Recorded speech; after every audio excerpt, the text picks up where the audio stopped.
ఈ కర్మయోగంలో చక్కగా మనకి చెప్పబోతూ ఉన్నాడు. వేరే ఏమిటి? కర్మ యోగం అని పెట్టారు.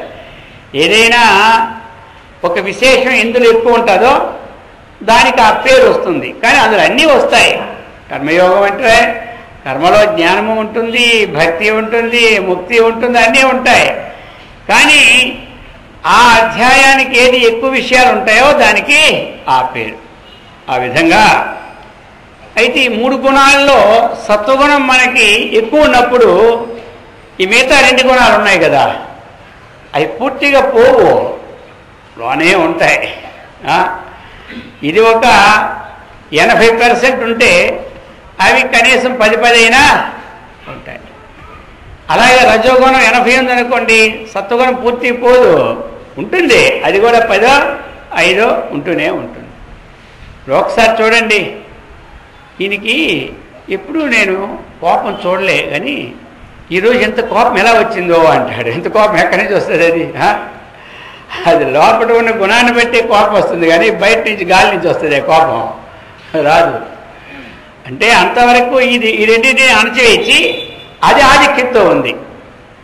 దానికి సంబంధమైనటువంటిది ఇప్పుడు వచ్చింది కాబట్టి ఇది ఆధిక్యత అయిపోయి దాన్ని అణచివేసింది. అందుచేత మొత్తం 3 మిశ్రమమే ఈ అంతఃకరణం. ఆ విధంగా చెప్తున్నారు. అయితే ఇప్పుడు నహి కశ్చిత్ క్షణమపి, కశ్చిత్ అంటే ఎవడైనా సరే, క్షణమపి ఒక్క క్షణమైనా సరే కర్మ చేయకుండా ఉండలేడు. కర్మ అంటే ఏమిటి? క్రీతి ఇది కర్మ. ఏది చేయబడుతున్నదో దాని పేరు కర్మ. మనం ఏమనుకుంటాం? ఏ పని లేకపోతే హాయిగా విశ్రాంతి తీసుకున్నానండి అంటాడు. అంటే విశ్రాంతి ఒక కర్మ అనమాట. అర్థమైందా? కర్మ అంటే ఏమో తీసుకుంటున్నాననేది క్రియ అయిపోయా. దేన్ని తీసుకుంటాను? విశ్రాంతిని తీసుకుంటున్నాడు. ఇది కర్మ. కర్మని ద్వితీయే. విశ్రాంతి తీసుకుంటానని చెప్తున్నాడు కాబట్టి ఇది ఒక కర్మ అయింది. నేను ఏం చేయలేదండి, ఖాళీ ఉన్నానండి అంటాడు. ఉన్నానండి క్రియ అయింది.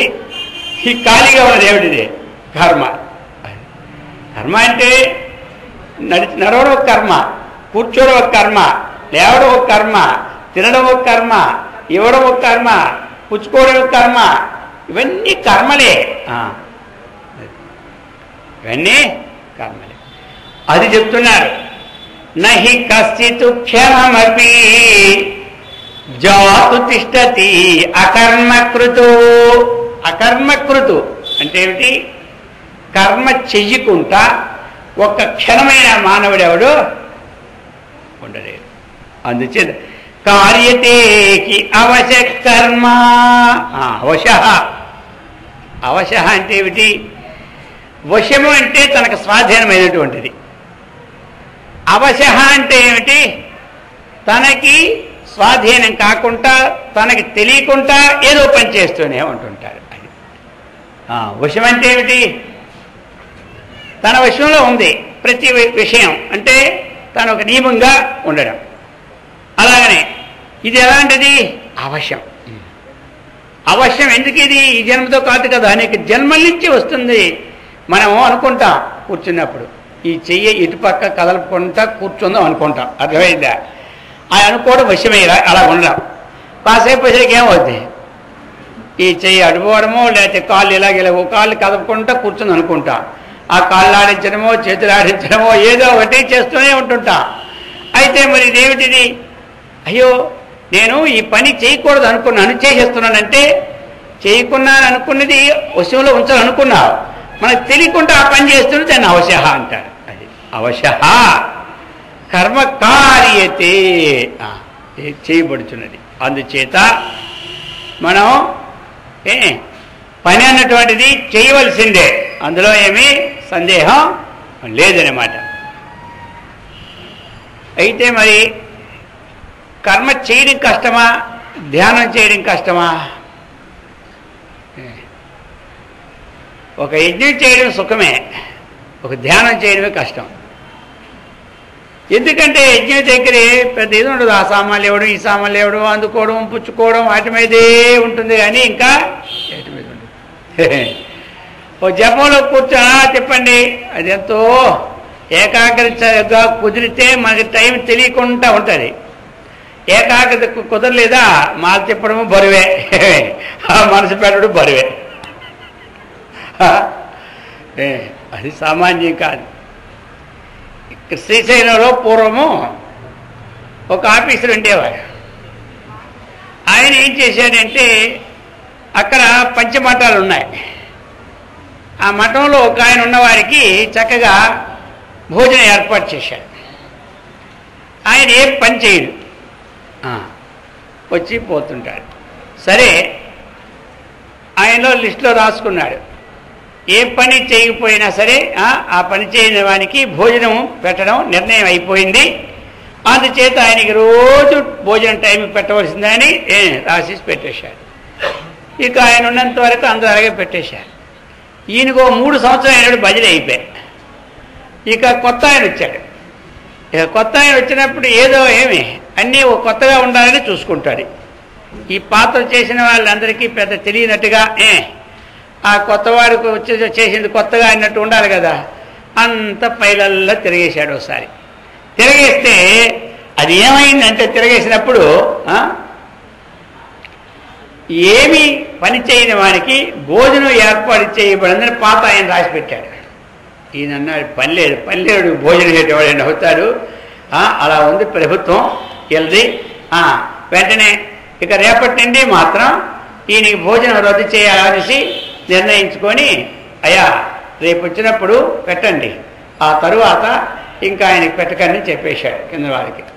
సరే ఆయనకి పెట్టేశాడు. ఆయనకి తెలీదు. మర్నాడు వచ్చాడు. మర్నాడు వస్తే మరి భోజనం సరే నేరుగా వచ్చాడు ఈ ఆఫీసర్ దగ్గరికి. వచ్చి, అయ్యా మరి భోజనం ఎందుకు ఆఫీసర్ నాకు అన్నా. అయ్యా ఇక్కడ పనిచేసే వాళ్ళకే కానీ పనిచేసే వారికి భోజనం లేదు అని చెప్పాడు. ఆయన కథలు అలా కూర్చున్నాడు. అయితే మీరు ఒక పని చేయండి, మీరు ఏ పని చేయకండి, మీకు నేను భోజనం తెచ్చిస్తా అన్నాడు. అలా ఇస్తావా అన్నాడు. గ్యారంటీ అన్నాడు. సరే అయితే నేనేం పని చేయను అనుకుని కూర్చున్నాడు. ఎంతసేపు కూర్చున్నాడు, కుర్చీలో కూర్చున్నాడు. ఎదురుగా ఆయన ఉన్నాడు. ఇక అండి ఒక 5 నిమిషాలు అయ్యేసరికి దశావతారాలు ఎత్తుతున్నాడు. ఎవరు మాట్లాడి మామూలు పెట్టాడు. ఏ పని చేద్దాను, మాట్లాడిన పని ఆగండి ఆఫీసర్ గారు అన్నాడు. ఇక అక్కడ గమని లేవకూడదు, అక్కడే కూర్చోవాలి.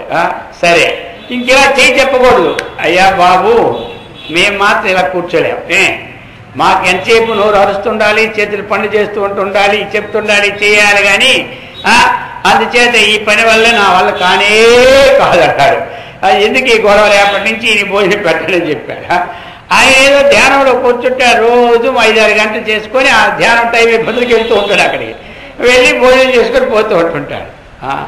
అందుచేత మిగతా పనులు చేయడం సుఖమే కానీ అది కష్టం. ఈ విధంగా నహి కర్చి క్షణమపి జాతు తిష్టత్య కర్మ కృతో కార్యతే కవస కర్మ సర్వ ప్రకృతి జైర్గుణై చెప్తున్నారు. ఇప్పుడు కర్మేంద్రియాణి సంయమ్య యయాస్తే మనసా స్మరన్ ఇంద్రియార్థాన్ విమూఢాత్మ మిథ్యాచార సముచ్యతే. భగవంతుడండి ఇంద్రియాలను మాత్రం బయటికి నిగ్రహించినట్టుండి మనస్సుతో అనేకమైనటువంటి ప్రాకృతిక విషయాల్ని చింతిస్తూ ఉన్నవాడికి ఒక పేరు పెట్టారు భగవంతుడు, మిథ్యాచార. అదనమాట. మిథ్యాచారుడు అంటే ఏమిటి? దంబాచారుడు, లేనిది చూపెట్టేవాడు. మిథ్య అంటే ఏమిటి? బ్రహ్మసత్యం జగన్మిథ్య. మిథ్య అని పదానికి ఏమిటి? కనబడినట్టు ఉంటుంది కానీ అది వాస్తవం మాత్రం కాదు, అది మిథ్య. అందుకని ఈ విధంగా కర్మేంద్రియాని సంయమ్య, కర్మేంద్రియ వాక్కుతో మాట్లాడడం ఉండదు, చేతులు కదపడం ఉండదు, కాళ్ళు కదపడం ఉండదు, యోగంలో కూర్చున్నట్టే ఉంటారనమాట. మనం చూసేసరికి ఎలా ఉంటుంది, అబ్బా ఎంత యోగంలో ఉన్నారో అనుకుంటాం. కానీ అటువంటి వారు ఆ విధంగా ఇంద్రియాలని సంయమనం చేసుకున్నా ఈ మనస్సు లేదా లోపల మనస్సుతో మొత్తం లోక విషయాలన్నీ చింతిస్తూనే ఉంటుంటారు. అయితే ధ్యేయం ఏమిటి? పైకున్న ధ్యేయం ఏమిటి? ఒక ధ్యేయ వస్తువుతో ఏకాగ్రత పొందాలనే ఉద్దేశంతో కదా మనం సమంకాయ శిరోగ్రీవం ధారయ నచనం స్థిర సంప్రేక్ష నాసికాగ్రం స్వం దిశశ్చ అనవలోకయన్ అని చెప్పారు భగవద్గీత. ఇతర దిక్కులు చూడకుండా ఏదో ఒక ధ్యేయ వస్తువులనే మనస్సు నిలుపుకుంటూ మన కాయము మన శిరస్సు ఎలాగా చక్కగా కూర్చుని పెట్టాం. శరీరాన్ని ఆసనం ఏమో కదలకుంటా ఉంది, శరీరం ఏమో అలా కదలకుంటా ఉంది, పెట్టుకున్నాం. ఎంత పెట్టినా ముఖ్యం ఏమిటి? ఇది ఒక అందరి పనికి వస్తుంది. కానీ ఆ మనస్సుతో మాత్రం ఈ ఇతర విషయాలు దురాలోచనలతో ఉంటే ఇది పైన పటారము లోన లోట, అదైదా దీన్నే మిథ్యాచార అని పేరు పెట్టాడు. ఇంద్రియార్థాన్ విమూఢాత్మ, ఇంద్రియముల ద్వారా మనకి ఏ విషయాలైతే ఉన్నాయో ఆ విషయాలతో సంబంధమైనటువంటి దాంతో మనస్సును చేర్చి ఆ విధంగా ఉండడం వల్ల ప్రయోజనం ఏమీ లేదు. ఇంతకుముందు ఒకసారి చెప్పి ఉన్నా, కొంగ జపమంటారు. కొంగ నదిలో నేను దేనికోసం జపం చేస్తుంటుంది, బయటికేమో తపస్సులాగా ఉంటుంది వెళ్ళగానే. ఇది ఎంతో చేపలు కనబడినంత వరకే, అది కనబడిందే జపము లేదు తపము లేదు. అలాగే ఉండకూడదని చెప్తున్నారన్నమాట. ఈ విధంగా యస్త్వింద్రియాణి మనసః నియమ్యారభతే అర్జున, యస్త్వింద్రియాణి మనసః నియమ్యారభతే అర్జున కర్మేంద్రియైః కర్మయోగమసక్తః స విశిష్యతే చెప్తున్నారు. ఇక ఇంతకుముందు చెప్పినవి ఇంద్రియాలను నిగ్రహించి మనస్సుతో ఏ పని అయితే చేస్తున్నాడో ఆ విషయం చెప్పారు. ఇప్పుడు ఏం చెప్తున్నారు? మనకి ఇంద్రియాలు పనులు చేస్తూ మనస్సును నిగ్రహించుకున్నటువంటి వారు ఎటువంటి వారు అని ఇప్పుడు చెప్పబోతున్నారన్నమాట.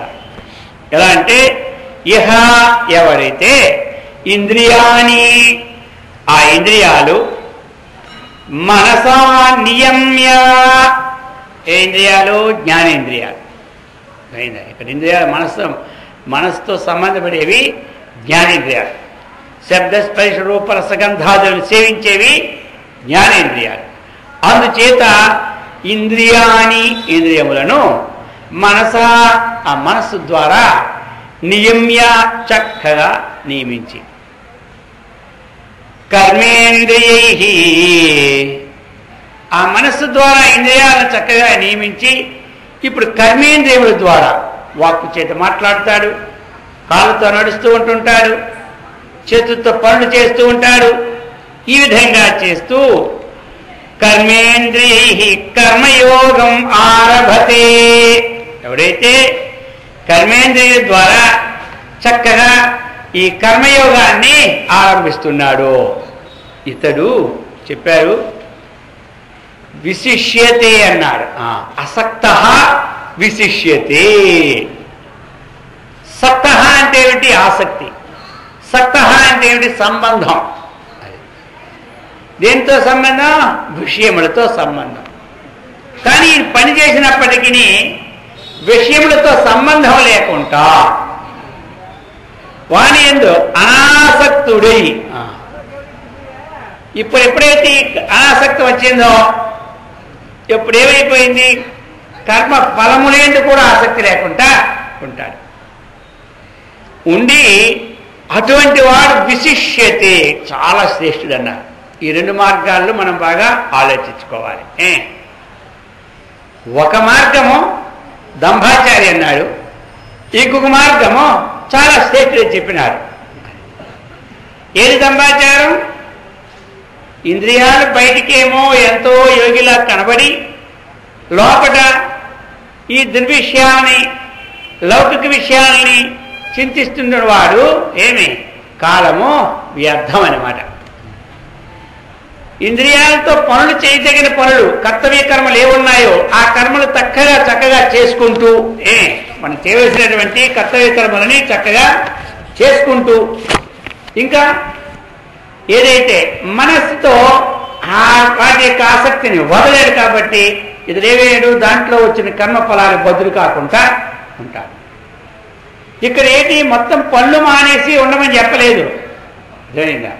ఎందుకన్నాడు? మొట్టమొదటి చెప్పాడు, ఎవరైనా సరే ఒక్క క్షణము కూడా పని చేయకుండా కోరక ఉండలేరు. పని అందరూ చేయవలసిందే. ఇక నేను రేపటి నుంచి యోగంలో ఉంటాను, ఇక నేను ఏ పని ముట్టుకొని అంటారు కొంతమంది. పని ముట్టుకోకపోతే యోగమా ఏమంటారు?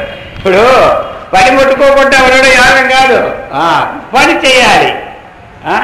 పని చేయాలి. ఎందుకు చేయాలి పని? ప్రారంభం అన్నటువంటిది మనల్ని ఏమో కూర్చుని పెట్టదు. లేకపోతే మనం 24 గంటలు హాయిగా పడుకుంటాం. మనల్ని లేపేది ఎవరు? ఇప్పుడు 10 గంటలకి ఆఫీస్కి వెళ్ళాలి, 9:15 లేవలేదు అనుకోండి, లేపేది ఎవరు? ఇంట్లో వాళ్ళు లేపరు కాదు, ఆ ప్రారంభం వేరే చేత లేపేస్తుంది అన్నమాట. అది కూర్చుని పెట్టదు. ఎంతవరకు ఏ డ్యూటీ చేయాలో అంతవరకునే చేస్తుంది. ఎంతవరకు ఎంత విశ్రాంతి అంత విశ్రాంతిని ఇప్పిస్తుంది. అధికమైన విశ్రాంతిని మనం పొందాలని అది ఇవ్వనివ్వాలి. ఆ ప్రారంభం అనేది పని తప్పక చేయిస్తూ ఉంటుంటారు. అందుచేత ఎవడు పని చేయకుండా ఒక క్షణం కూడా ఉండలేదు. అయితే మరి ఇక్కడ పని చేయకుండా ఉండలేదు. మరి ఆ పని చేసుకోవాలి. పని చేసుకోవాలి. మనం ఏం చేయాలి? ఆ పని ద్వారా అంతఃకరణ శుద్ధి చేసుకోవాలి, కర్తవ్య కర్మలు నెరవేర్చుకోవాలి, ముక్తిని పొందాలి. ఇది మన ధ్యేయం. అర్థమైందా? మనము కర్తవ్య కర్మల్ని నెరవేర్చుకోవాలి, తద్వారా ఏం చేయాలి? ముక్తిని పొందాలి. అంటే కర్తవ్యాలన్నీ విడిచిపెట్టి ఎక్కడికి పోయి ముక్తి పొందాలన్నటువంటి విషయం ఇక్కడ మనకి చెప్పలేదు భగవంతుడు. ఇది చెప్పేది ఎవరికి? రాజయోగం. భగవద్గీత ఇంతకుముందు కూడా చెప్పుకున్నాం. సన్యాసికే కాదు ఇది. అర్జునుడు ఎవరు? గృహస్థుడు. కృష్ణుడు ఎవరు? గృహస్థుడు. ఈ ధర్మాలన్నీ ఎవరెవరో చెప్తున్నాడు. ఓ గృహస్థుడు ఇంకా గృహస్థునికి ఈ ధర్మాలన్నీ చెబుతున్నాడు. మరి భగవద్గీత ఎవరికైనా ప్రశ్న వస్తుంది అనుకోండి, ఏమంటారు అందరూ? అది ఆశ్రమంలో ఉన్న వాళ్ళకి ఆ గీత కానీ అర్థమైందా? లేకపోతే 60 సంవత్సరాలు 70 దాటిపోయిన ముసలివాళ్ళకి గీత కానీ, ఈ చిన్న వాళ్ళకి ఈ వయసులో ఉన్న వారికి ఏ గీత అని అంటారు లేదు మన తొందరగా. కాదు ఇది. ఈ గృహస్థాశ్రమాన్ని మనం స్వీకరించక ముందే ఈ విషయాన్ని మనం చక్కగా తెలుసుకొని స్వీకరించడానికే జ్ఞానం సంపాదించుకోమన్నారు. పూర్వం గురుకులంలో 12 సంవత్సరాలు చదివేవారు బ్రహ్మచర్య ఆశ్రమంతో. 12 వర్షం అధ్యయనం. 12 సంవత్సరాల కాలం గురుకులంలో చదివి అక్కడ పూర్తి అయిపోయిన తర్వాత గురువుగారు ఆశీస్సులు తీసుకొని ఇక అక్కడి నుంచి వచ్చి యథావిధిగా గృహస్థ ధర్మాన్ని స్వీకరించి గృహస్థాశ్రమాన్ని పొంది అక్కడి జీవితాన్ని నడుపుకుంటున్నారు. అది విజ్ఞానం. ఇందులో మనం కేవలము కూడా భుక్తికనే విద్య అనుకోకుండా భుక్తి ముక్తికి రెండిటికి ఈ విద్య అనుకోవడంలో మనం శాంతి సుఖం కలుగుతుంది. ఎప్పుడైతే మనం కేవలం భుక్తికనే నిర్ణయించుకున్నామో ఆ భుక్తి వల్ల తాత్కాలికమైన సుఖమే కలుగుతుంది కానీ శాశ్వతమైన సుఖం కలగలేదు. అది సుఖవల్పం బహుక్లేశం విషయగ్రాహిణాం నృణాం అన్నారు. విషయమే ప్రధానంగా తీసుకునే మానవులకు సుఖం అల్పం. మన మానవ జన్మలో మన విద్య ప్రారంభం. ఇప్పుడు మొట్టమొదటి అక్షరాభ్యాసం చేస్తారు. అక్షరాభ్యాసం చేసినప్పుడు ఏం ఉపదేశిస్తారు చెప్పండి అందరికీ? అక్షరాభ్యాసం చేసినప్పుడు మొట్టమొదటి మనకి ఏమిటి దిద్దించడానికి రాస్తారు? ఓం అని. ఏం రాస్తారు? ఓం. ఆ ఓం ఎందుకు రాయాలి? మిగతా రాయక్కర్లేదా? ఎందుకు? ఓమిత్యేకాక్షరం బ్రహ్మ ధ్యేయం సర్వముముక్షుభిః. మొట్టమొదట జీవితంలో మనం ప్రారంభప్పుడు అది మనకు తెలియక పోని ఓం అని 3 సార్లు రాయించే కదా ఏదైనా చేస్తారు, పలికిస్తారు. దీని యొక్క విశేషమైనటువంటి విషయాన్ని జీవితంలో ఎప్పుడైనా సరే గమ్యస్థానం పొందాలనే ఉద్దేశంతోనే మొట్టమొదట ఓంకారాన్ని ప్రతిపాదిస్తారు. ఓమిత్యేకాక్షరం బ్రహ్మ. ఓం అంటే ఏమిటి? ఏకాక్షరం, అది బ్రహ్మ అన్నమాట. ధ్యేయం, ఇది అందరి చేత మానవ జన్మలో చతుర్విధ పురుషార్థ సంకల్పం రోజు చెప్పుకుంటున్నాం కాబట్టి ఆ సంకల్పంలో మోక్షం అనేది కూడా ఉంది కాబట్టి సంకల్పానుసారముగా మనం అందరం ముముక్షువులే కాబట్టి ధ్యేయం సర్వముముక్షుభిః అన్నారు అక్కడ. అర్థమైందా? అటువంటి ముముక్షుడు ద్వారా ధ్యానించడానికి కానీ మనం శీలించే యోగ్యం ఓం అని. అందుచేత ఉపనిషత్తు కూడా ఓమితి బ్రహ్మ అని తైత్రయం చెప్పేసింది. అందుకే ఆ బ్రహ్మతత్వానికి ఆధారమైనటువంటి ఓంకారాన్ని మొట్టమొదటి అక్షరాభ్యాసం చేసినట్లయితే ఇక జీవితంలో తాను ఈ పనులు చేసుకుంటూ ఆ తత్వాన్ని ఇప్పుడు ఉద్దేశిస్తున్నా అది మనకి ప్రారంభం. ఏదో ఆ టైంలో మనకేం తెలుస్తుంది? మనం అల్లరి పెట్టినా 2 చాక్లెట్లు ముందు పెట్టి దిద్దు 3 సార్లు దిద్దిస్తే పని అయిపోతుంది. వాళ్ళ బాధ వాళ్ళది. అర్థమైందా? మనం చూడడానికి వచ్చిన వాళ్ళు ఎప్పుడైపోతుందో చూస్తూనే ఉంటారు. ఎందుకు? ఆ చాక్లెట్ పట్టుకొని పోదామని. అందుచేత ఇక 3 సార్లు దిద్దిస్తే పని అయిపోతుంది. దాని మూల కారణం అదే అనమాట. అందుకని ఈ విధంగా చెప్తున్న శాస్త్రం. ఎస్తు ఎవరైతే ఇంద్రియాని మనసా నియమ్య, ఇంద్రియములు ఏ ఇంద్రియములు ఇక్కడ? ఆ జ్ఞానేంద్రియాల్ని మనస్సు చేత మనం స్వాధీనం చేసుకొని నియమ్య అన్నాడు. నియమ్య అంటే ఏమిటి? ఇక్కడ స్వభావ సిద్ధంగా పోవడం ధర్మం. నీరు పల్లానికే పోతుంది, ఇంద్రియాలు విషయాలేందే పోతాయన్నమాట. విషయములతో మనస్సు కలిసినప్పుడే మనకు ఆ విషయం యొక్క విషయం గోచరం అవుతుంది. విషయంతో మనస్సు కలియలేదనుకోండి మనకు ఆ విషయం అనుభవం రాదు. తెలుస్తుంది కదా? విషయంతో మనస్సు కలిగినప్పుడు ఆ విషయం మన అనుభూతికి రాదు. ఎలా అంటారా? ఇప్పుడు మీరు రోజు 7 గంటలకి ఒకరి కాఫీ అలవాటు ఉందనుకోండి, కాఫీ తీసుకొచ్చేసి అమ్మగారు ఇచ్చేశారు 7 గంటలకి. ఈయన తాగేశాడు. ఎవరు? అయ్యగారు.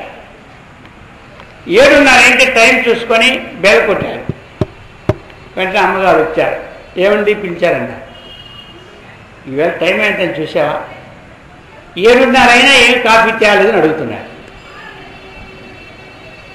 7:30 అయినా కాఫీ తేలేదు. ఇప్పుడు ఏం చెప్పాలి మరి?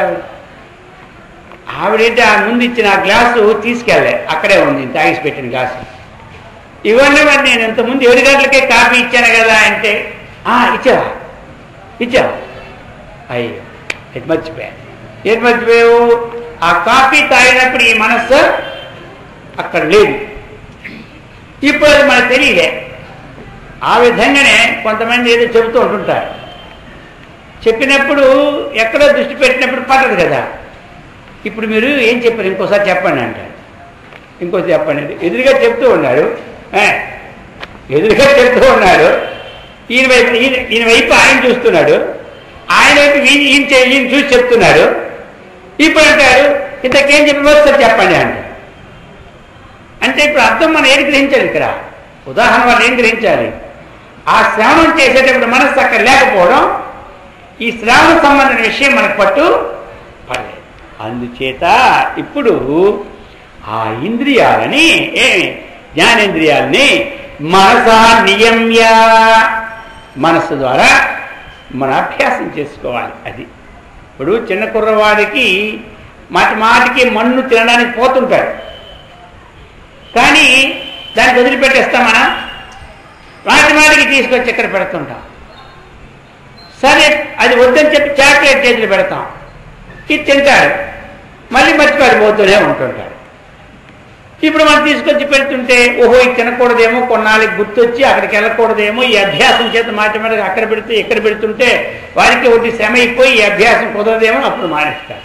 అలాగనే మన మనస్సు కూడా ఆయా అవసరం లేని విషయాలను పోయినప్పుడు వాటిని విచారించి వెనక్కి తీసుకొచ్చి అది నియమ్య, మనసా నియమ్య. ఇక కర్మేంద్రియ, ఈ కర్మేంద్రియముల ద్వారా కర్మయోగం ఆరభతే. ఎవరైతే కర్మయోగాన్ని చక్కగా పనిచేసుకుంటాడో వాడు చాలా గొప్పవాడు. ఇంద్రియాలను ఊరిగా పెట్టుకొని మనసుతో ఆలోచించే బదులు ఈ ఇంద్రియాల ద్వారా పనులు చేసుకొని మనస్సును స్వాధీనం చేసుకునేవాడు చాలా గొప్పవాడు. ఈ రెండు శ్లోకాల్లో మనకి నిత్య జీవితంలో అవసరమైనటువంటి శ్లోకాలు ఇవి. ఇప్పుడు చెప్తున్నారు ఇంకా, నియతం కురు కర్మత్వం కర్మధ్యాయోహ్య కర్మణః శరీర యాత్రాపితే న ప్రసిద్ధ్యేద కర్మణః. అకర్మణః పనిచేయని వాడికి శరీర యాత్ర కూడా జరగదయ్యా. ఈ శరీరాన్ని యాత్ర అంటే ఏమిటి? ఎక్కడికి యాత్ర పోవడం కాదు. శరీర యాత్ర అంటే దీన్ని పోషించుకోవడం కూడా వాడికి వీలు పడదు. అందుచేత పని చేయవలసిందే ప్రతి వారు కూడా. అది అయితే ఆ పని వాళ్ళ పూర్వజన్మం యొక్క ప్రారంధానుసారము. ఒక్కొక్కరికి పని 20 గంటలు ఉంటాయి, ఒక్కొక్కరికి పని 10 గంటలు ఉంటుంది, ఒక్కొక్కరికి 5 గంటలు ఉంది. ఒకడు 12 గంటలు చేసినా 200 ఎక్కువ తెచ్చుకోలేడు. ఒకడు 1 గంట చేస్తే 2000 తెచ్చుకుంటాడు. ఇది దేని మీద ఆధారపడి? మన కృషితో, మన పూర్వజన్మ యొక్క పుణ్యంతో సంబంధపడి ఉందన్నమాట. ఇది అందుచేత పని చేసి పనిలో మనకి సుఖం కలుగుతుంది, దుఃఖము కలుగుతుంది. కొంతమంది పనులు ఏ ఉండదు, అలా వెళ్ళి హాయిగా సంతకం పెట్టడం అంతే, హాయి కాలం కలిసిపోయి ఏ బాధ్యత ఉండదు. కొంతమందికే ఆఫీస్ తీగ ముందు అరగంట ముందు పోవాలి, ఆఫీస్ కట్టిన తర్వాత గంట ఉండాలి. ఇంకెవరికి ఇంటికి వచ్చేసరికల్లా ఇంటికాడ ఏం చేయలేడు, ఇంకే 4 గంటలు ఏం చేస్తాడు? మరి ఇది ఎక్కడి నుంచి వస్తుంది పని? అందుచేత ఈ పుణ్యం అన్నటువంటిది ఎందుకు సంపాదించుకోవాలంటే మనం చేసే పనిలో కూడా కొంత వ్యవధినిచ్చి ఇలాంటి ఆధ్యాత్మికమైనటువంటి కార్యక్రమాల్లో పాల్గొనొచ్చే అవకాశాన్ని ఇస్తుంది అనమాట. అది శరీర యాత్ర పిచతేన ప్రసిద్ధేద కర్మణః. అర్జున, ఒక్క విషయాన్ని గుర్తుపెట్టుకో, నియతం కురు కర్మత్వం చెప్పినాడు. ఇది శాస్త్రం. నియతం అంటే ఏమిటి? శాస్త్ర విహితం. శాస్త్రం ఏది నియమించిందో దాన్ని ఏమంటారు? నియతం. నువ్వు ఎప్పుడైనా సరే నియతం కర్మ కురు. త్వం త్వం అంటే నీవు, నియతం కర్మ కురు. నియతం అంటే శాస్త్రం ఏది విధించిందో ఆ కర్మని చేయమన్నాడు. అది చూసినారా? ఇంకా దీన్ని ఇంకొక అర్థం, త్వం కర్మ నీతం కురు. రెండో అర్థం. ఒకటేమిటి? నియతం కర్మ కురు. నీతం అంటే ఏంటి? ఏది నియమింపబడిందో, శాస్త్ర విహితమైందో ఆ కర్మని చెయ్యి. రెండవది కర్మ నియతం. అక్కడ అర్థం ఏమిటి? ఏ కర్మ అయితే ప్రారంభించినామో అది ఒక నియమబద్ధంగా మనం చక్కగా రోజు చేసుకోవాలి. ఎన్ని పనులున్నా ఇది ఆపుతామా? ఏదో ఒకటి అన్నం తినకపోతే కాఫీ తప్పితే పాలు పండు ఏదో ఒకటి పడాలా లేదా? ఏ పాటు తప్పినా ఏమంటున్నారు అందరూ? సాపాడు తప్పదు. మొత్తం దేనికి ఎసరు పెడతాం చెప్పండి? పనులు ఎక్కువ ఉన్నప్పుడు తక్కిన శరీరానికి సంబంధించిన శౌచాలయ కార్యక్రమాలు ఏమి మానం, ఆహారానికి సంబంధించిన విషయాలు ఏవి మానం. ఏ పని వచ్చిందంటే ఎక్కడ మనం పనికి ఎసరు పెడతామంటే ఆ జపానికో, ఆ ధ్యానానికో, ఆ సత్సంగానికో వాటికి మాత్రం సెలవు పెడతాం. అర్థమైందా? తక్కిన ఏ వదిలిపెడతాం, ఆవగింజ అంత వదిలిపెడతాం. ఏది వదిలిపెడతాం చెప్పండి? వంట వండారు, సాయంకాలం వంట వండాలి, ఆ పాత్ర కడుక్కుంటారు, దాంట్లో వండుతారా? తప్పక పాత్ర కడిగి ఉండవలసిందే. ఇంకందులో లేదు. ఏది కర్మ ఆ పని చేసినా అవన్నీ చేస్తాం. ఎక్కడ అచ్చిపోయినాంలే, సర్లే ఏమైపోయింది దేవుడా, అంతే అయిపోయి ఇవాళ నీ పని అయిపోయి గోయిందా ఎక్కడ ఇది అనమాట. ఎవరైనా సరే ఈ సత్సంగకి వెళ్ళేసరికి మన ఇంటికి ఎవరైనా ఒకరు వచ్చారనుకోండి, ఇప్పుడేమి అయిపోయింది ఈరోజు గోయిందా. ఈ సత్సంగం బయలుదేరి రెండు చినుకులు రెండు పడ్డాయి అనుకోండి, అబ్బో వర్షం వచ్చాయి, దిగుబడి పోతా. అదే సినిమాకి వెళ్ళాలనుకున్నప్పుడు ఎవడో స్నేహితులు వచ్చింది, సారా నువ్వు కూడా నేను టికెట్ తీసేస్తానులే, నీకు అభ్యంతరం లే, వచ్చే. అర్థమైందా? కాబట్టి మనము అది ఎలాగైతే ఏమి ఉందో ఇది కూడా నియతం. అదే కర్మని ఒక నియమబద్ధంగా చేసుకోవాలి. నియమబద్ధమైన జీవితమును గడుపువలేనది సంకల్పము నుండియే మానవత్వము ప్రారంభమవుతున్నది అన్నారు. ఒక నియమబద్ధమైన జీవితమును గడుపువలేనది సంకల్పం ఏ దశలో ఏ సమయంలో పుడుతుందో అప్పటి నుండే మానవత్వం ప్రారంభమవుతున్నదట. నశ్రేయో నియమం వినా, నియమం వినా శ్రేయస్సు ఎవరికి ఇంతవరకు కలగలేదన్నమాట. నియమం ఎవరికి? మానవులకు కదా నియమం. పశుపక్షాదులకి నియమం ఉండునా అని పెద్ద వాళ్ళందరూ కూడా చెప్పినారు. పశుపక్షాలకి నియమం ఏమి లేదు.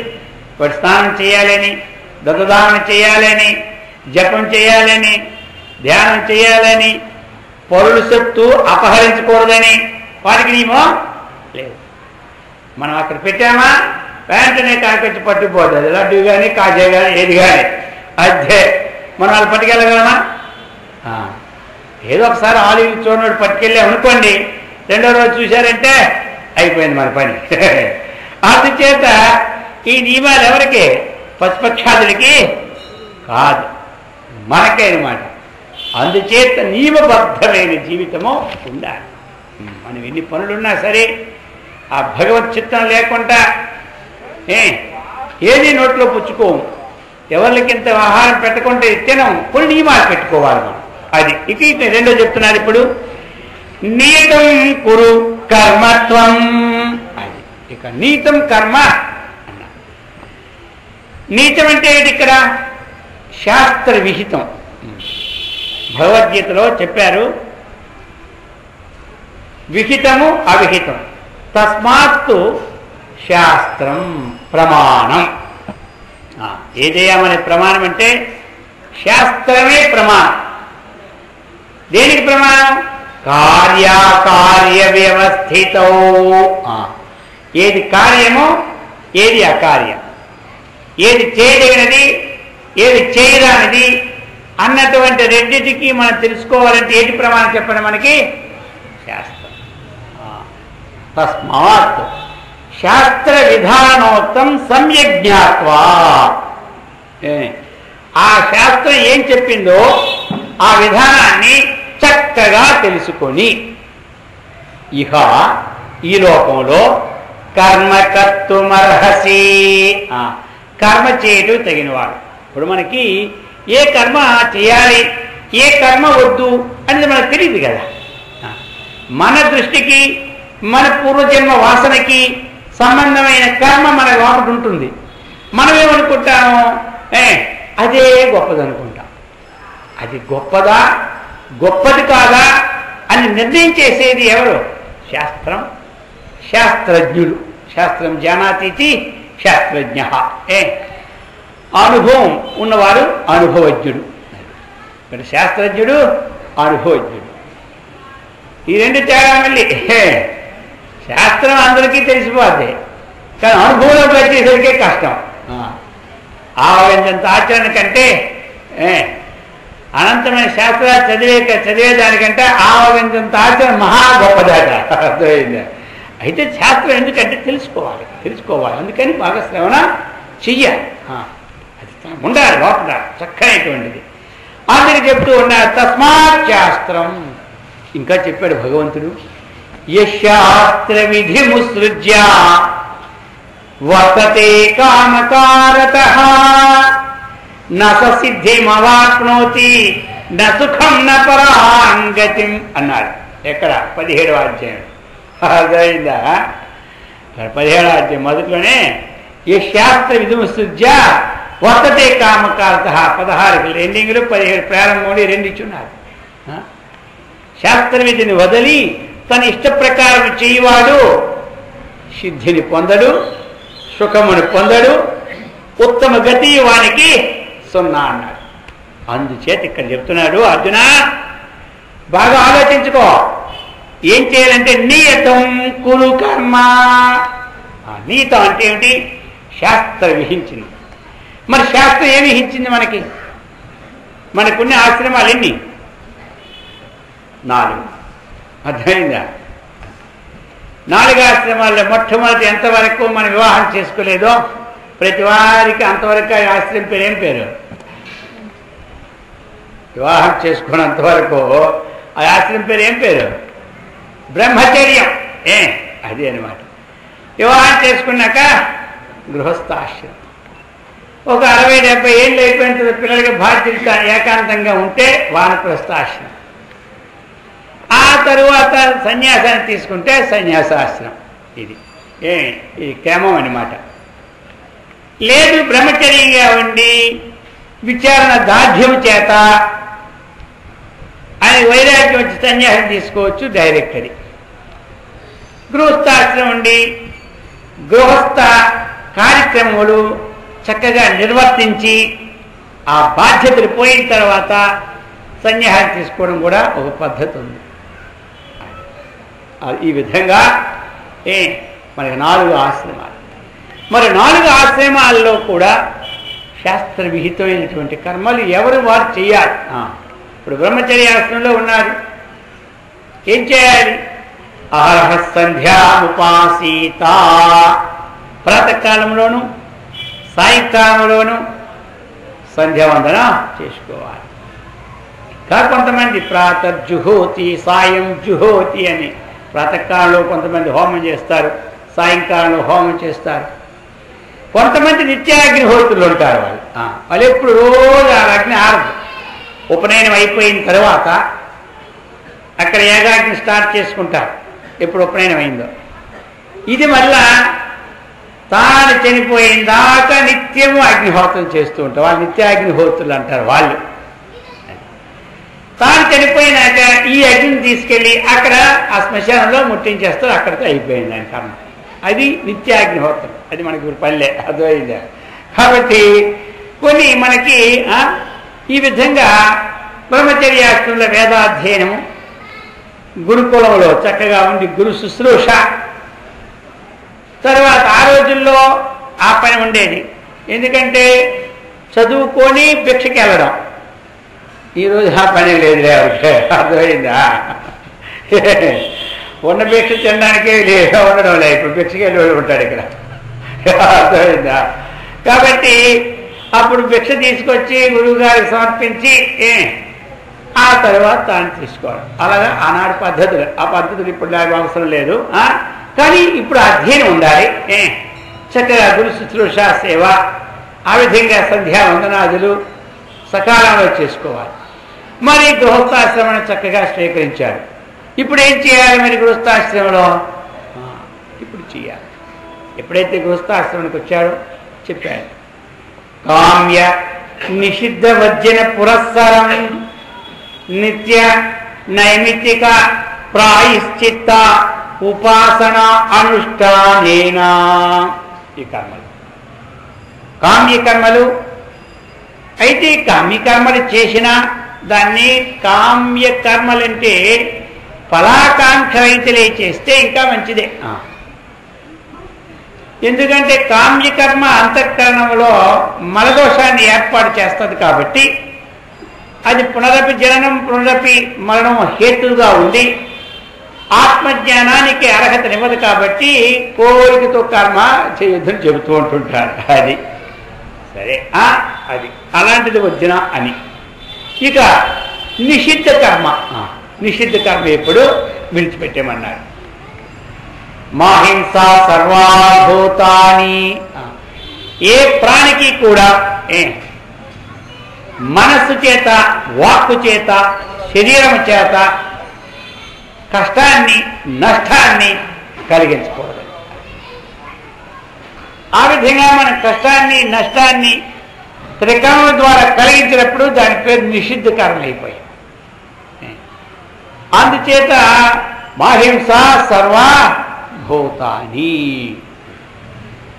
అలాగనే కొన్ని నిషిద్ధ కర్మలు మా సురాపానం పిభేత్తు, అలాగనే కొన్ని విషయాలన్నీ చెప్పుకొచ్చినారు. ఇవన్నీ ఏమిటి? మనకి నిషిద్ధమైనటువంటి కర్మలు. ఈ నిషిద్ధ కర్మల్ని కూడా విడిచిపెట్టేయమన్నారు. నిషిద్ధ కర్మలు అసలు చెప్పుకోవాలంటే మాంసాహారం కూడా నిషిద్ధ కర్మే, కానీ ఇప్పుడు మెజార్టీలో అది అయిపోయింది కదా. కానీ ఇంకో గమ్మత్తు ఏంటంటే కొంతమంది చిన్నపిల్లలు పూర్వజన్మ పుణ్యం వాళ్ళు పుట్టినాన్ని తినకపోయినా ఇక వాళ్ళకి రోజు తినో ఇల్లి గుడ్డు తినో ఆ గుడ్డు తినో ఏదో చెప్తూ వాళ్ళు తిని ఇప్పుడు వాళ్ళు చాలా మంది తినాలి. అప్పుడు వాళ్ళు ఆ వాసన వదలలేక ఒక్కరి మీద మనం తెచ్చుకోవడం తినడం ఏంటి అని చెప్పి అర్థమైందా, అందులో తింటే నలుగురితో నారాయణ అయిపోద్దని తిన్నవాళ్ళు కూడా తినిపిస్తున్నాయి అంటుంటారు. అందుచేత ఇది కూడా ఆహారం కూడా నిషిద్ధ ఆహారం. ఎందుకంటే దేవానాం అమృతం నృణాం ఋషీణాంచన్నం ఔషధీహి దైత్యరక్ష పిచాచాదేహే మధ్యమాంసా విషాదిచ అని శాస్త్రం చెప్పారు. దేవతలకు అమృతం పెట్టారు, మనకు అన్నం పెట్టారు. అన్నం అంటే ఏమిటి? శాకాహారాలు అన్నీ అన్నమే. అన్నం అంటే పూజ సేవలే కాదు, అది ధాన్యం కాదు, అన్ని ధాన్యరాశుల పేరు అన్నం అన్నమాట. ఆ విధంగా ఋషుడి కన్నమూల ఫలాదులు ఇటువంటివన్నీ. అందుచేత మనము ఈ నిషిద్ధాన్ని విడిచిపెట్టి ఇక చెప్పారు ఇక నిత్య కర్మలు ఇవి చేసుకోవాలి. నిత్య కర్మలు బ్రహ్మచర్యం నుంచి గృహస్థాశ్రమానికి వచ్చిన సంధ్యావందనం మాత్రం చేసుకోవాలి తప్పకుండా. అది సరే. అలాగనే గాయత్రి మహామంత్రం. ఇక ఆ విధంగా ఇక నిత్యకర్మలు ఏమిటి గృహస్థాశ్రమంలో, అదే తర్వాత శ్లోకంలో నుంచి దాని కంటిన్యూషన్ తీయబోతాడు.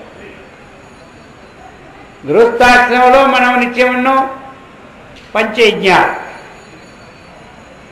ఒకటి దేవతారాధన, దీన్నే యజ్ఞం అన్నాడు. భగవంతుడు చూశాడు ఇక్కడ ఎంత కరుణామయుడంటే, యజ్ఞ శబ్దం అంటే మనం కేవలము హోమం అనుకుంటాం, అంతే కదా. యజ్ఞ శబ్దం వినగానే మనం ఏమనుకుంటాం? హోమం అనుకుంటాం అన్నమాట. హోమం కాదు, యజ పూజ సంగతి కరణ దానాదీన యజుశబ్ద ప్రయోగ. ఇప్పుడు యజుశబ్ద ప్రయోగం ఏమిటంటే యజ పూజ సంగతి కరణ దానాదీన. మనం చేసినటువంటి అగ్నిహోత్ర యజ్ఞమే, మన నిత్యము చేసిన పూజ పేరు కూడా యజ్ఞమే. అలాగనే మనం చేసినటువంటి దానం కూడా యజ్ఞమే. ఇక మనం సంగతి అంటే ఏంటి? జీవ పరమాత్మల యొక్క ఐక్య స్థితికి హేతుభూతమైనటువంటి ఏ విచారణ ఉందో దీన్ని సంగతి అంటారు. ఈ సంగతి కూడా ఏమిటి? యజ్ఞమే. అర్థమైందా? దీన్ని జ్ఞానయజ్ఞం అంటారు. జ్ఞానయజ్ఞేన భగవదారాధనార్థే శ్రీకృష్ణ పరమాత్మ ప్రీత్యర్థే ఏమంటారు? రోజు గీతా పారాయణే చెప్పేడు. కాబట్టి ఇది జ్ఞానయజ్ఞమైంది. అందుచేత ఈ యజ్ఞాలు మనం ఒకటి దేవతారాధన ఇది చెయ్యాలి, రెండవది ఋషి యజ్ఞం, మూడవది పితృయజ్ఞం, నాలుగవది అతిథి యజ్ఞం, ఐదవది భూతయజ్ఞం. ఈ 5 నియతం, ఇవి నియమింపడినటువంటివి. కాబట్టి ఈ పనులు తప్పకుండా మనం చెయ్యాలి. ఎందుకంటే ఇవి శాస్త్ర విహితం. ఇక చెప్పారు కదా, నీతం అంటే ఏమిటి? విహితం. విహితం అంటే ఏమిటి? శాస్త్ర విహితం. మన శాస్త్ర విహితంలో చేయాలి. దేవతారాధన, దేవతోద్దేశేన ద్రవ్యత్యాగ యజ్ఞ అన్నాడు. దేవతను ఉద్దేశించి ఒక ద్రవ్యాన్ని మనం విడిచిపెడితే అదే అయిపోయింది, యజ్ఞం అయిపోయింది. ఆ ద్రవ్యం హోమంలో వేస్తే అది హవన ద్వారంగా పోతుంది. అదే మనం దేవుడి దగ్గర పెట్టి పండు పెట్టి ఓం ప్రాణాయ స్వాహ చెప్తూనే ఉన్నా లేదా? ఇవన్నీ రాకపోతే నైవేద్యం సమర్పయామి, అయిపోయాయి, యజ్ఞమే. యజ్ఞం అయిపోయింది. భగవంతుడు ఏం చెప్పాడు? పత్రం పుష్పం ఫలం తోయం భక్త్యా యోమే ప్రయచ్చతి అన్నాడు. యోమే భక్త్యా ప్రయచ్చతి, అంత యజ్ఞమే. ఇప్పుడు ఈ యజ్ఞం మనకు కష్టమా? రోజు హోమం చేయాలంటే అది పెద్ద పని. ఇది అవుతుందే మన పని, మన వల్ల కాదు. ఎప్పుడో ఒక్కసారి చేసేసరికి సోపాలు పడిపోతుంటాం. అర్థమైందా? అంటే దానికి ఎంత ఖర్చు మళ్ళీ. మరి ఆ చేయించడానికి ఇవాళ డబ్బు, సామాన్లు తెచ్చుకోవాలి, ఇంత హోమం చేసి అన్నదానం చేయాలంటే 10 మంది పిలుచుకోవాలి, అలా భోజనాలు పెట్టాలి, ఇదంతా పెద్ద పని. అది ఎప్పుడో ఒకసారి విశేష కార్యక్రమాలు చేసుకోవచ్చు, అది రోజు పని. అది చేయకపోతే యజ్ఞం లేదని కాదు. చక్కగా భగవంతుని చక్కగా మనం ఒక అష్టోత్తర శతనామం చదివితే యజ్ఞమే. అయితే మరి భగవంతుని ఎంతసేపు చేస్తే యజ్ఞం అవుతుంది అని ప్రశ్న కాదు ఇక్కడ. ఎంతసేపు? 3 గంటలు కూర్చొని యజ్ఞం అనిపించుకుంటుందా? గంట సేపు కూర్చొని యజ్ఞం అనిపించుకుంటుందే?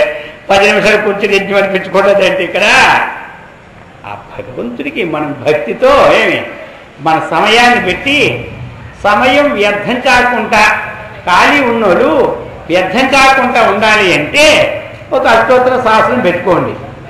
సమయం లేదనుకోండి చాలు 10 నామాలేని అనుకోండి.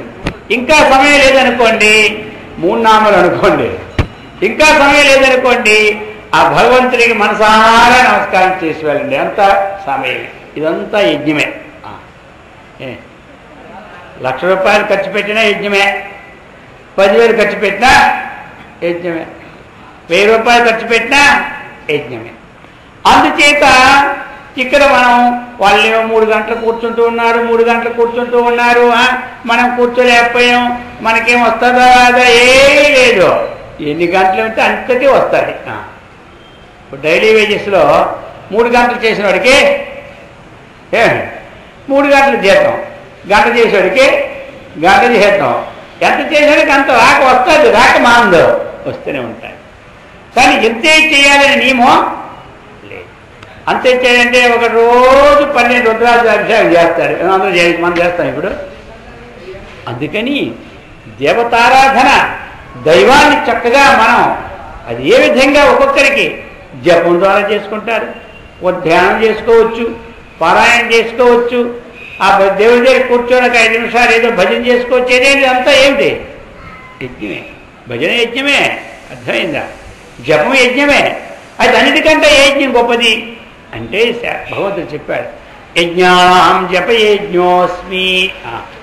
1 పైసా ఖర్చు ఉండదు. దేనికి? దేనికండి? తర్వాత ఎవరికి హాని ఉండదు.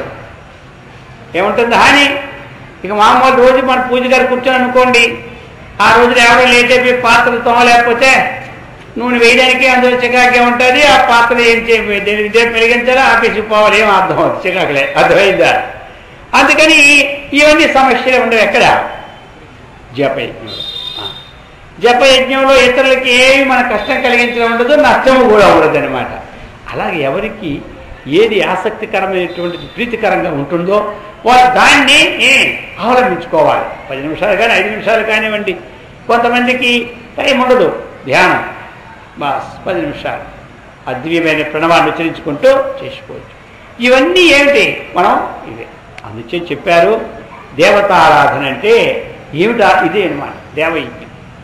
ఇక ఋషి యజ్ఞం అంటే ఒక పారాయణ, అది పురుషోత్తమో, శ్రీశోక్తమో, లలితా సహస్రమో, విష్ణు సహస్రమో, గీతా పారాయణం ఇవన్నీ కూడా బ్రహ్మయజ్ఞం అంటారు, ఋషియజ్ఞం అంటారు. ఈ విధంగా ఇక మనం అతిథి యజ్ఞం, తల్లిదండ్రులు పితృయజ్ఞం. మరి పితృయజ్ఞం అంటే ఏమి? తల్లిదండ్రులని చక్కగా పోషించడం, ఇదేనమాట. మాతృదేవో భవ, పితృదేవో భవ. అందుచేత వాళ్ళు పెద్దవాళ్ళు అయిపోయారని నిరాధారంతో వదిలివేయడం, వాళ్ళు ఇప్పుడేమి రాబడి లేదు కాబట్టి వాళ్ళని మనం చక్కగా చూసుకోకుండా ఉండకపోవడం, ఇవన్నీ ఉండకూడదు. అలాని మనం చక్కగా కొంతమంది అంటారు మేము చేస్తాం కానీ ఎప్పుడు మాకేదో మాట తిడుతూనే ఉంటారు స్వామి, అందుకనే మాకు చేయి బుద్ధి లేదు అంటారు కొంతమంది. అర్థమైంది? వాళ్ళు ఏ తిట్టినా ఏమైనా మనస్సులో ఏముంటుంది చెప్పండి? చెడిపోవాలని పిల్లలు ఎప్పుడు ఉండదు. ఒక్కొక్కరి స్వభావో దురతిక్రమ. వాళ్ళు ఉన్నప్పుడు ఈ సమయంలో ఎవరైతే ఈ విచారణతో లోపల విషయాలను పోగొట్టుకుంటాడో వాడు పెద్ద అయిపోయినా ఆయనకు ఉండదు. ఇప్పుడల్లా ఈ విచారణ లేదు, ఈ యొక్క స్వభావం పనిలేదు, ఆ పాత స్వభావంతో అలా పోతుంటాడు. అందుచేత స్వభావో దురతిక్రమ అన్నారు. వాళ్ళు ఏమన్నా సరే మనం అది పట్టించుకోవద్దు. మన కర్తవ్యం.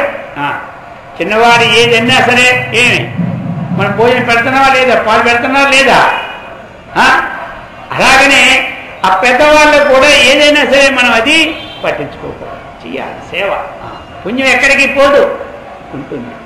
అందుచేత అంతేగాని పితృరుణం అంటే పితృయజ్ఞం అంటే చనిపోయిన పిండం పెట్టడమే కాదు. ఉన్నప్పుడు సేవ, పోయిన తర్వాత వారు ఉన్నట్లుగా గుర్తు కోసం మనం ఏదో 10 మంది అన్నదానము వస్త్రదానము చేసుకోవాలి. అదే అన్నమాట. అందుకే ఇది పితృయజ్ఞం అన్నారు. ఇక అతిథి యజ్ఞం, అతిథి దేవో భవ అన్నారు. ఆచార్య దేవో భవ, అతిథి పూజనేన స్వర్గం ప్రాప్యతే అని శాస్త్రం అన్నమాట.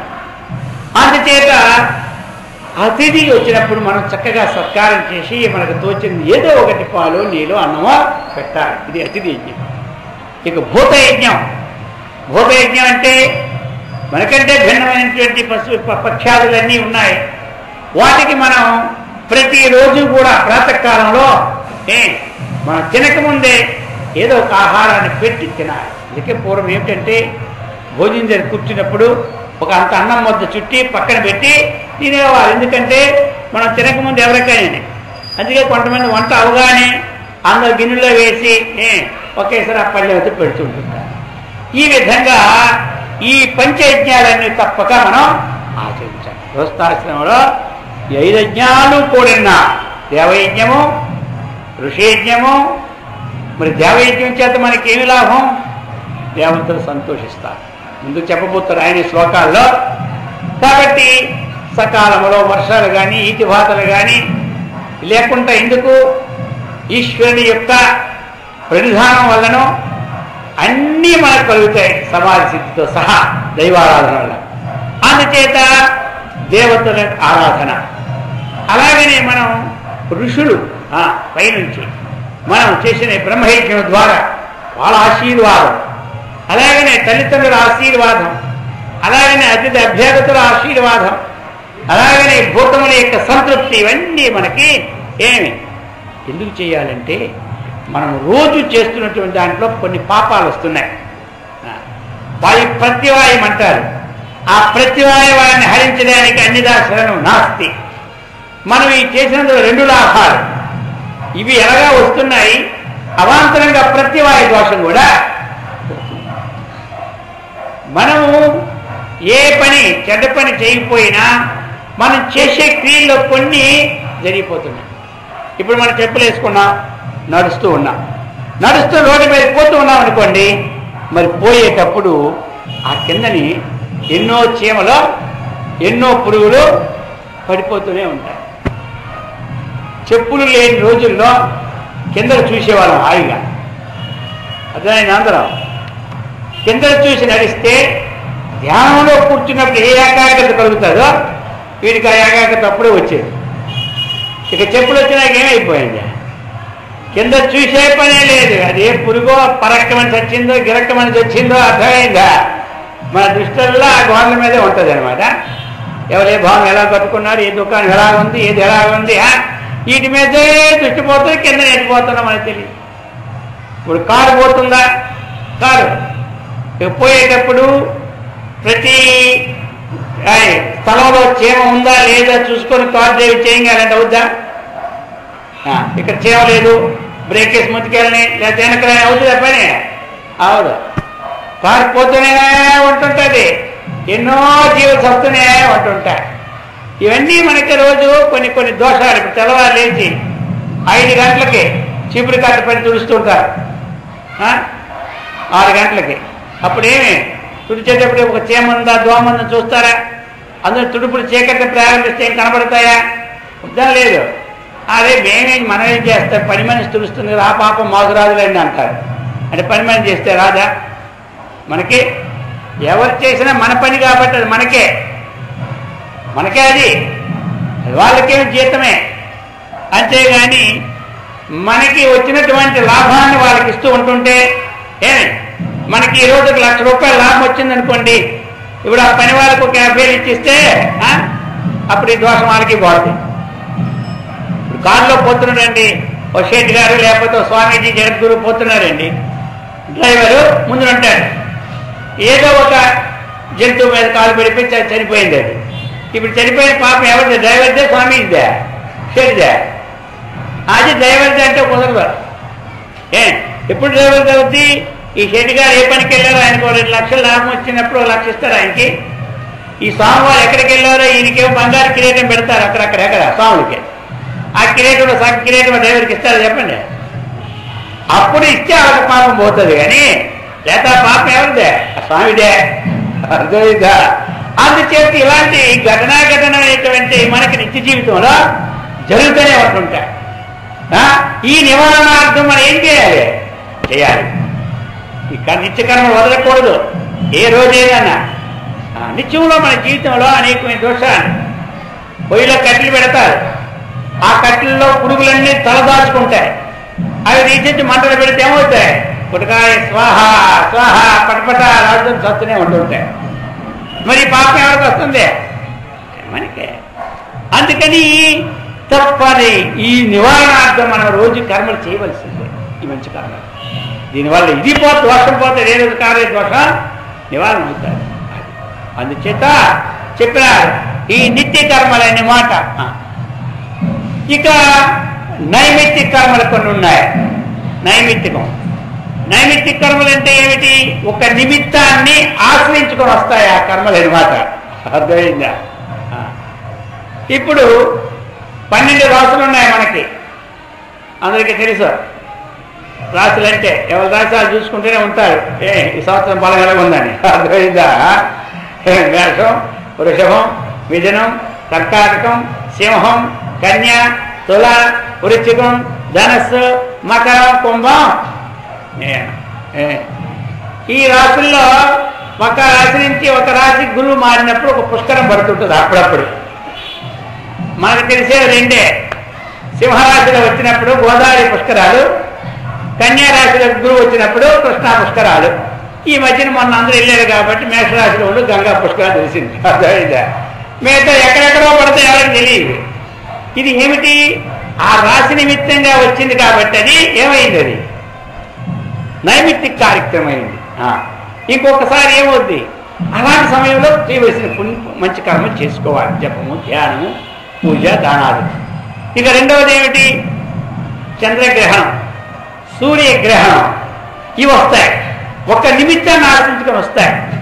రాహుగ్రస్తంతో కొన్ని గ్రహణాలు, కేతుగ్రస్తంతో కొన్ని.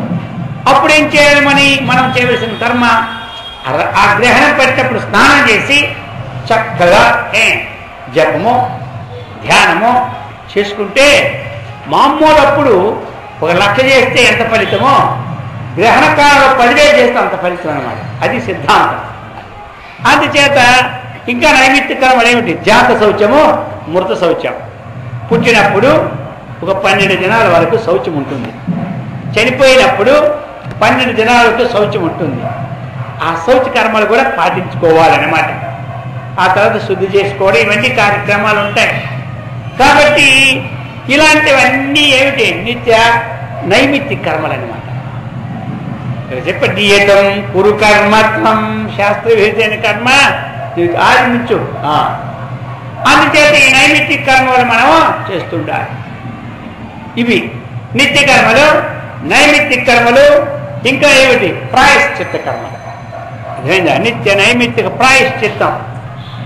ప్రాయశ్చిత్తం అంటే ఏమిటి? ఒక్కొక్కసారి మనం పొరపాటును కొన్ని తప్పు పనులు చేస్తూ ఉంటుంటాం. ఇప్పుడు ఆ తలుపు సందులో కప్ప ఉందనుకోండి, మనం చూడకుండా తలుపు గట్టి వేసరికి ఏమైపోతుంది? కప్ప పోతూ ఉంది. అటువంటి విషయం చెప్తాను కొన్ని అది. మరి కొన్ని విషయాలు, మరి కొన్ని భయంకరమైనటువంటివి అవి అప్పుడు ఏమి కాకపోతే ప్రాణహాని అయిపోద్దని కొన్ని ఏం చేస్తాం? అప్పటికప్పుడే దాన్ని కొన్ని విషయాల్లో వాటికి పరిసమాప్తి వస్తుంటాయి. ఎందుకంటే దాన్ని విడిచిపెడితే ఇంట్లో అందరికీ నష్టం కదా అని అలా కూడా కొన్ని జరుగుతుంటాయి. కొన్ని అనుకోకుండా జరుగుతాయి, కొన్ని అనుకోని కూడా. అప్పుడు మరి కొన్ని ప్రాయశ్చిత్త కర్మలు చెప్పారు శాస్త్రంలో అక్కడక్కడ. ఆ విధంగా ఆ ప్రాయశ్చిత్తం ఏదో ఒక పూట చక్కగా మౌనంగా ఉండి భగవంతుని జపం చేసుకుంటూ, ఒక పూట ఉపవాసం ఉంటూ, మన అకర్మను బట్టి చక్కగా అవి మనం శీలించుకొని, మనం ఎవరికో ఒక ఆయనకి అన్నదానమో భోజనం పెట్టి మళ్ళీ మర్నాడు చక్కగా ఆ పనులన్నీ చేసుకొని ఇవన్నీ ఎప్పటికప్పుడు ప్రాయశ్చిత్తం. పూర్వం ఏంటంటే ఆ ప్రాయశ్చిత్తాలు ఇక్కడ జరిగిపోయాయి కాబట్టి తర్వాత వారికి ఏమన్నా శిక్షలేవి ఉండవన్నమాట. అందుకు ప్రాయశ్చిత్తం అకుర్వాహ పాపేషు నిరతా నరాహ అన్నాడు. ఎవడైతే ప్రాయశ్చిత్తం చేసుకోడు చేసిన తప్పుకి, వాడు పాపేషు పాపయందు పుట్టి నిరతాహ, నిరత పుట్టడం పోవడం పెట్టడం పోవడం ఇలాగే. ప్రాయశ్చిత్తం అకుర్వాణః పాపేషు నిరతా నరాహ అన్నాడు. అయిందా?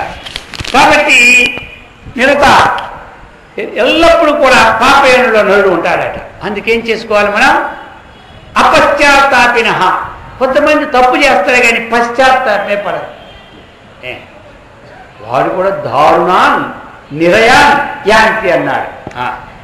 నిరయ అటువంటి నరకాన్ని సాధిస్తాడు. ఇప్పుడు కుర్రోడు పోతున్నాడు, అక్కడ స్వామి ఉంటారు, పెద్దవాళ్ళు ఉంటారు, వాళ్ళకి ఈ కాళ్ళు కొట్టుకొనే పోతుంటాడు ఒకసారి స్పీడ్లో. ఇప్పుడు ఏం చేయాలి? మనం పడాలా వద్దా? అయ్యో పశ్చాత్తాప పడకుండా పోయేది అనుకోండి, అక్కడ వాడికి ఆయన మనసులో కూడా ఉంటుంది, వీడు మనిషి కాదు పశువులాంటి అనుకుంటాడు. అర్థమైందా? రెండవది ఈయనకి ఏమవుతుంది? దానివల్ల ఒక దోషం సంభవిస్తుంది. అందుకు చెప్పినాడు అపశ్చాత్తాపినః. పశ్చాత్తాపం లేని వారికి అది వస్తుంది. ఇప్పుడు ఏం చేయాలి? అయ్యా నేను చూడలేదు, కొంచెం క్షమించండి అని మనం అన్నాం అనుకోండి, ఆయన ఏమంటాడు చెప్పండి? అది పర్వాలేదయా, అది ఎవరికైనా జరుగుతుంది, వచ్చి దాన్ని నేను అనుకోని అంటాడు, లేకపోతే ఇదే పెట్టుకుంటాడు. అర్థమైందే? అది లోపల ఉంటే మనకి హాని కలుగుతుంది, లోపల ఆయన ఉదయం పోయిందంటే మనకి ఆ దోషం పోతుంది. ఇవన్నీ కీలకాలు. అర్థమైందా? ఇది మనం తెలుసుకోవాలి. అపశ్చాత్తాపినః అన్నాడు. అందు పశ్చాత్తాపం ఇది ప్రాయశ్చిత్తం అన్నమాట. కొంతమంది కొంచెం పంచగవ్యాలు ఉంటాయి. ఆవుతో 5 వస్తాయి కదా, ఆవు పేడ, ఆవు మూత్రము, ఆవు నెయ్యి, ఆవు పాలు, ఆవు పెరుగు, ఈ పంచగవ్యాలు కొన్ని ప్రాయశ్చిత్తాలకి కొన్ని అది కలిపి అది కొంచెం నోట్లు వేసుకొని దాన్ని శిరస్సుకు రుద్దుకొని స్నానం చేసి ఇవన్నీ ఇలాంటివన్నీ కూడా మనకి ఉంటుంటాయి. అందుచేత ఆ కర్మ అంతా కూడా ఏం చేయాలి? మనం అది తెలుసుకోవాలి. ప్రాయశ్చిత్త కర్మ అయితే కర్మ అనేది శాస్త్రం ద్వారా తెలుసుకొని ఆచరించాలి. ఏం చేయాలి? మనం శాస్త్రం ద్వారా సజ్జనుల ద్వారా ఏది కర్మ ఏది అకర్మ అని తెలుసుకోవాలి. అంతేగాని అది పూర్తిగా తెలుసుకోకుండా చేసామనుకోండి, ఒక శాస్త్రం చెప్పింది, గతాను గతికో లోక నతు పారమార్థిక. దానికి ఒక చిన్న ఉదాహరణ కూడా చెప్పినారు. ఇలా అంటే ఒక్కసారి ఈ చంద్రగ్రహణ పుష్కర సమయాల్లో ఒక స్వామీజీ ఒక నదికి స్నానానికి వెళ్ళాడు. వెళ్ళేటప్పుడు ఏం చేశాడంటే ఆయన ఒక తామ్ర పాత్ర తీసుకున్నాడు. స్నానానికి రోజు పోతుంటాడు ఆ పాత్ర పట్టుకొని, ఏది రాగి పాత్ర, మంచి పాత్ర. అయితే అది వడ్డీని పెట్టుకొని బట్టలు తుడుచుకొని మళ్ళీ నీళ్ళు పెట్టుకొని పోతూ ఉంటాడు. ఆ రోజు ఏమైపోయింది, ఈ పుష్కరం ఇటు చూసినా మనుషులు కనబడుతున్నారు. ఈయన అనుకున్నాడు, నేను ఒడ్డుని పెట్టి స్నానం చేసేసరికి పాత్ర ఉండదు, అందుకని నేను ఏం చేద్దామా అని కాసేపు ఆలోచించుకున్నాడు. ఆలోచించుకొని ఆ పాత్రని ఒక దూరం తీసుకెళ్ళి ఒక చిన్న గొయ్యిలో తవ్వి దాని మీద ఆ గోతులు పెట్టి చక్కగా దాని మీద ఒక ఇసుకని ఇలా పెట్టాడు. పెట్టేసరికి నేను మళ్ళీ వచ్చి ఎవరు వచ్చి ఎంతమంది వచ్చినాయంటే తెలియదు కదా, లోపల పెట్టి కప్పేస్తే ఎవరో తెలుస్తే చెప్పండి పాత్ర. స్నానం చేసి తీసుకెళ్ళిపో అనుకున్నాడు. ఇదేమో దూరం నుంచి ఒక ఇద్దరు చూశారు, పుష్కర స్నానానికి వచ్చినారు. చూసి అనుకున్నారు, ఓహో స్వామివారు ఇది ఈ విధంగా పెట్టారంటే ఒక శివలింగాన్ని స్థాపించి ఆ స్నానం చేస్తే అనంతమైన పుణ్యం అన్నమాట. ఇది మనకి ఈ కిటుకు తెలియలే, కానీ స్వామివారి వల్ల మనకు తెలిసిపోయింది.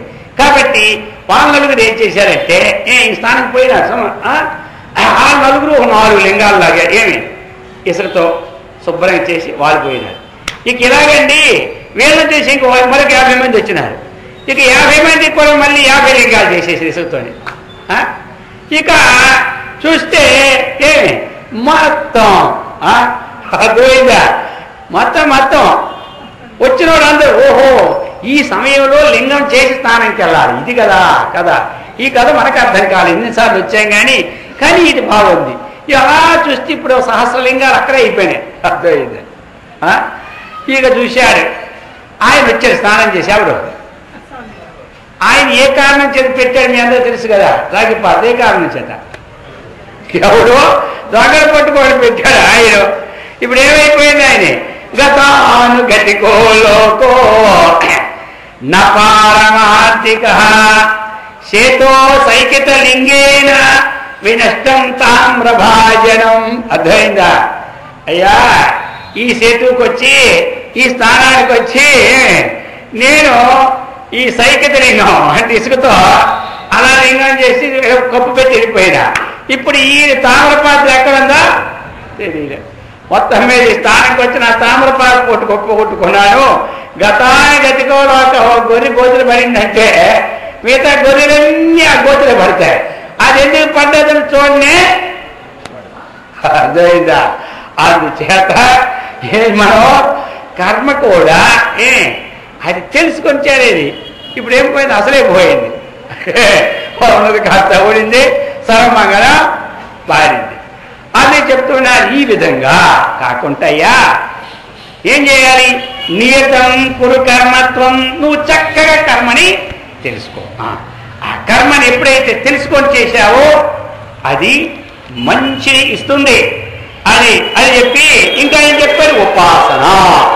ఉపాసన అంటే ఏమిటి, చక్కగా మన ఒక ధ్యేయ వస్తువుతో మనం ఒక గురువు గారి దగ్గర మంత్రమో ఏదో తీసుకొని, లేకపోతే మనం ఏదో ఇష్టదైవాన్ని మనకుంటే ఆ ఇష్టదైవ నామాన్ని చక్కగా ఏకాంతంగా కొంత జపించుకోవడము, కొంత ధ్యానం చేసుకోవడము, ఈ విధమైనటువంటి ఏదైతే ఉన్నదో అది చాలా గొప్పది.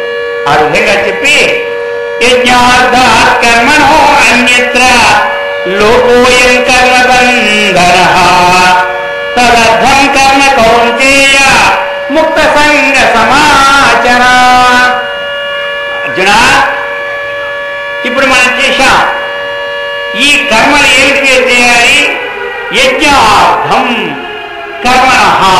ఏదైతే ఇది భగవంతుని కొరకు మనం చేస్తూ ఉన్నామన్నటువంటి దృష్టితో ఏ కర్మ అయితే చేస్తున్నామో అది మనల్ని బంధించదనమాట. అది మనల్ని ఎప్పుడూ బంధించదు. మనం దేవుడి దగ్గర పెట్టాం, భగవంతుని సమర్పించుకుంటూ ఆహారాన్ని మనం తిన్నాం అనుకోండి, అది ప్రసాదం అయిపోతుంది. మనం భోజనం దగ్గర కూర్చున్నా అది భగవంతునికి చక్కగా నివేదన, ఏదో కృష్ణార్పణం, రామార్పణం, లేదా బ్రహ్మార్పణం, ఏదో ఒకటి చెప్పి అర్థమైందా అది తీసుకున్నాం, అది ప్రసాదం అయిపోతుంది. అదేం చేస్తుంది? ఆ కర్మ మనని బంధించదు. లేక మిగతా కర్మ ఏమవుతుంది? యజ్ఞార్థాత్ అన్యత్ర కర్మ, అది భగవద్ నివేదన కాక, అది భగవద్ ఆరాధన కాక ఏ కర్మ అయితే ఉంటుందో అది మనల్ని బంధిస్తుంది. అంటే ఆ కర్మ ఫలము బంధానికి హేతు అవుతుంది. ఈ కర్మ ఫలము మనకి అంతఃకరణ సిద్ధి కలిగి మోక్షానికి హేతు అవుతుంది. అందుచేత ఈ విధంగా మనం నిత్య కర్మలు, నైమిత్తిక కర్మలు, ప్రాయశ్చిత్త కర్మలు, ఈ విధానాన్ని మనం చక్కగా తెలుసుకొని అది మనం ఆచరణకి పెట్టుకోవాలి. అటువంటి ఆచరణకి యోగ్యమైనటువంటి సత్కర్మనిష్టను, భగవద్భక్తిని, ఆత్మవిజ్ఞాన సంపత్తిని ఆ గురుదేవుడు కృష్ణ పరమాత్మనందరికీ సదా రక్షించుగాక. ఓం సహనావతు సహనౌ భునక్తు సహ వీర్యం కరవావహై తేజస్వినావధీతమస్తు మా విద్విషావహై. ఓం శాంతి శాంతి శాంతి. హరి ఓం తత్సత్. ఓం. అందరూ ఓంకారాన్ని ఉచ్చరించండి.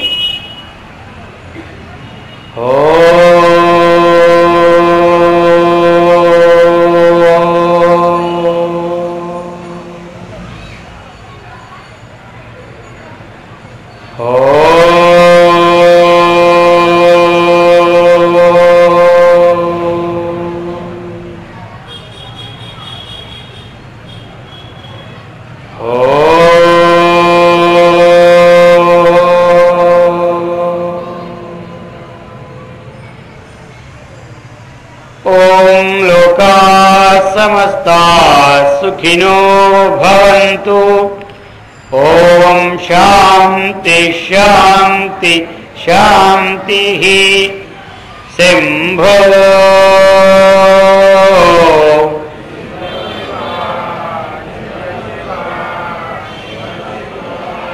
శంభో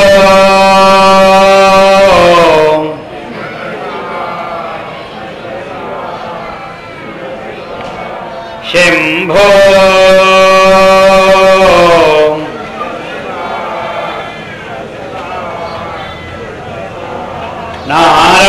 నారాయణ నారాయణ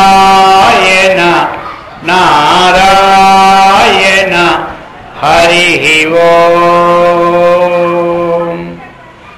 దైవమతము ప్రతిష్ఠితమగునుగాక, కరుణామతము వృద్ధి నొందునుగాక, శాంతిమతము స్థాపితమగునుగాక, సత్యమతము స్థిర ప్రతిష్ఠ నొందునుగాక, ధర్మమతము ఉద్ధరింపబడునుగాక, ఋషిమతము వర్ధిల్లునుగాక, స్వాతంత్ర్యమతము జయించునుగాక, జ్ఞానమతము వ్యాపకమగునుగాక. ఓం తత్సత్. ఓం. బలో శ్రీ శ్రీ శ్రీ జగద్గురు శంకరాచార్య స్వాముల వారికి, శ్రీ రామకృష్ణ పరమహంసకు, శ్రీ రమణ మహర్షికి, మహర్షి శ్రీ మలయాళ సద్గురు స్వాముల వారికి, శ్రీకృష్ణ భగవానునకు, పూజ్య శ్రీ విద్యా ప్రకాశానందగిరి స్వాముల వారికి, పూజ్య శ్రీ విద్యా స్వరూపానందగిరి స్వాముల వారికి, శ్రీ ప్రసన్న వరదరాయ స్వామి వారికి, శ్రీ గీతామాతకు, శ్రీ లలితాంబికా దేవికి, శ్రీ కాశీ విశ్వనాథులకు, శ్రీ అన్నపూర్ణేశ్వరికి, శ్రీ విశాలాక్షికి, సమస్త సాధు సంగమునకు, సమస్త భక్త బృందమునకు జై కరుణానిధి గోవిందా, జై సర్వలోక శరణ్య గోవిందా, జై జ్ఞానస్వరూప గోవిందా. హరి ఓం తత్సత్.